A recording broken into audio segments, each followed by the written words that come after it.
자, 이번 시간에는 그 요엘스와 요한계시록의 관계를 한번 알아보도록 하겠습니다. 자, 요엘스는 크게 두 개의 구조로 되어 있죠. 전반부와 후반부로 크게 나눌 수가 있는데요. 전반부는 요엘 1장 1절부터 2장 17절까지입니다. 그리고 후반부는 2장 18절부터 3장 21절로 이제 볼 수가 있죠.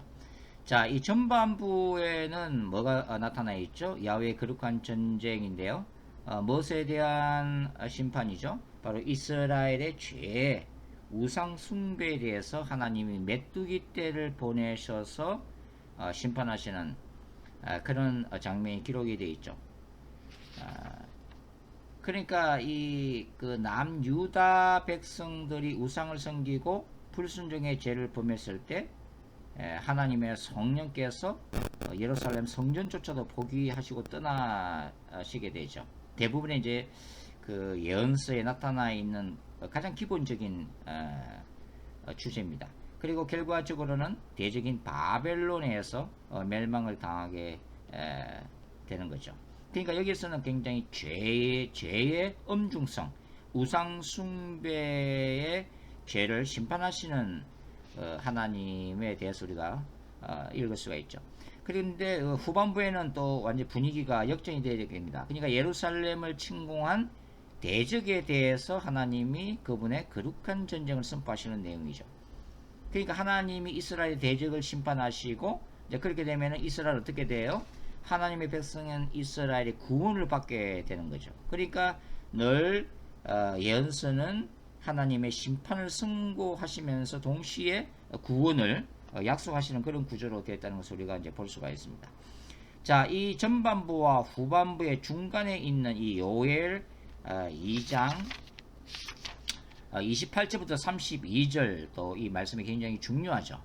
제가 한번 읽어보겠습니다. 그 후에 내가 내 영을 만민에게 부어주리니 너의 자녀들이 장래일을 말할 것이며 너의 늙은이는 꿈을 꾸고 너의 젊은이는 이상을 볼 것이며 그때 내가 또 내 영을 남종과 여종에게 부어줄 것이며 내가 이적을 하늘과 땅에 베풀리니 곧 피와 불과 연기 기둥이라. 여호와의 크고 두려운 날이 이르기 전에 해가 어두워지고 달이 핏빛같이 변하려니와 누구든지 여호와 이름을 부르는 자는 구원을 얻으리니 이는 나 여호와의 말대로 시온산과 예루살렘에서 피할 자가 있을 것이며 남은 자 중에 나 여호와의 부름을 받을 자가 있을 것임이니라. 자, 여기서 여호와의 크고 두려운 날은 신약에서 어떤 날을 얘기하죠? 그렇죠? 예수 그리스도의 재림의 날을 말씀하고 있는 거죠. 말세에 영을 부어주시겠다. 그래서 이 요엘서는 구약에 나타나 있는 성령론이죠. 그리고 종말론을 동시에 담고 있는 바로 구절이 이 본문입니다. 하나님께서 인간의 역사에 개입하셔서 성령을 부어주시고 그 다음에 피와 불과 연기로 상징되는 하나님의 임재, 하나님의 능력을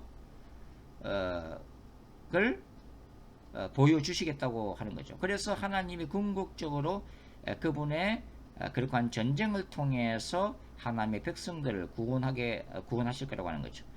바로 이 요엘 2장 28절부터 32절은 나중에 사도행전 2장에서 바로 마가의 다락방에 성령이 임하고 베드로가 성령 충만한 가운데 설교할 때 인용했던 거죠.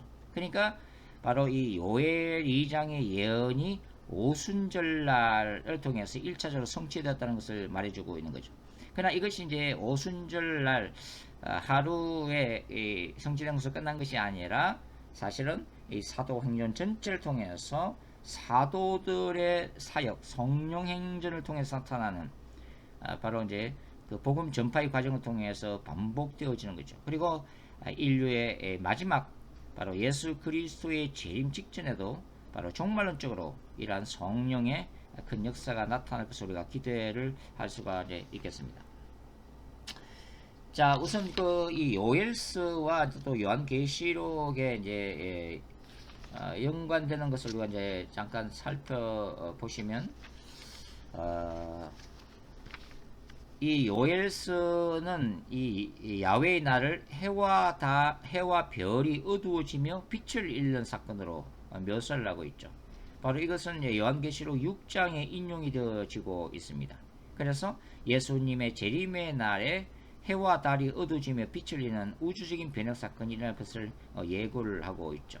그리고 이제 요엘서에 보면 하나님의 심판을 어떻게 묘사하고 있나요? 너희는 낫을 쓰라 곡식이 익었도다 와서 밟을지어다 포도주 틀이 가득히 차고 포도주 독이 넘치니 그들의 악이 크미로다 라고 이제 기록을 하고 있죠. 요엘서 3장에 나타나 있죠. 자, 이런 것들이 이제 요한계시록에 보시면 계시록 14장에 그 뭐로 나타나요? 큰 진노의 큰 포도주 틀 환상으로 또 나타나고 있죠. 그리고 이제 이 오엘서 3장 14절에 보시면 하나님이 대적들을 심판하는 판결 골짜기라고 하는 게 나타나는데요. 이것은 이제 요한계시록에 하시면 20장에서 예수님이 재림하시고 백보자 심판으로 이제 발전이 되어지고 있는 거죠. 그리고 이제 요엘서에 이제 메뚜기 때의 이 재앙, 메뚜기 때 재앙이 나타나고 있는데 그것이 이제 또 이 예루살렘을 침공하는 바벨론 군대의 모습이 바로 메뚜기 떼로 묘사가 되어지고 있거든요. 이런 것들이 이제 요한계시록 9장에 보면은 바로 메뚜기 떼인 황충 재앙으로 마지막 때에 지옥의 군대가 인간을 공격하는 것으로 이렇게 예고가 되어지고 있습니다. 그 다음에 이제 요엘서 3장 같은 데 보면은 그 예루살렘의 대적들이 침공하기 위해서 군사를 모으고 전쟁을 준비하는 모습들은 바로 뭐 요한계시록 16장이나 또 요한계시록 20장에 보시면 예수님의 재림 직전에 어떤 모습으로 나타나죠? 뭐 사탄, 적그리스도와 거짓 선지자가 바로 군대를 모으는 모습으로 이렇게 묘사가 되어지고 있습니다.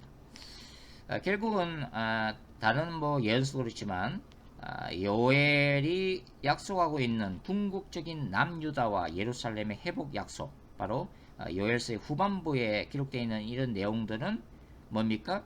여호와께서 시온에서 그들과 함께 하심에 초점이 맞춰져 있는데 바로 이것은 요한계시록 21장에는 바로 새하늘과 새 땅에서 바로 요엘의 이 약속이 궁극적으로도 성취될 것을 우리가 이제 알 수가 있다고 하는 것입니다.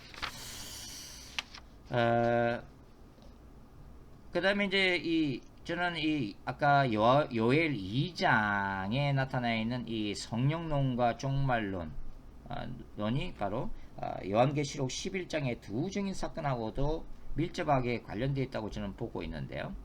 그것은 마지막 때의 두 증인이 두 선지자로서 모세와 엘리야의 능력으로 예수님의 재림을 준비하는 바로 피와 불과 연기라고 하는 하나님의 그 능력의 대변자로서 바로 마지막 때의 거룩한 전쟁을 수행하는 두 선지자들로 묘사가 되어지고 있는데요.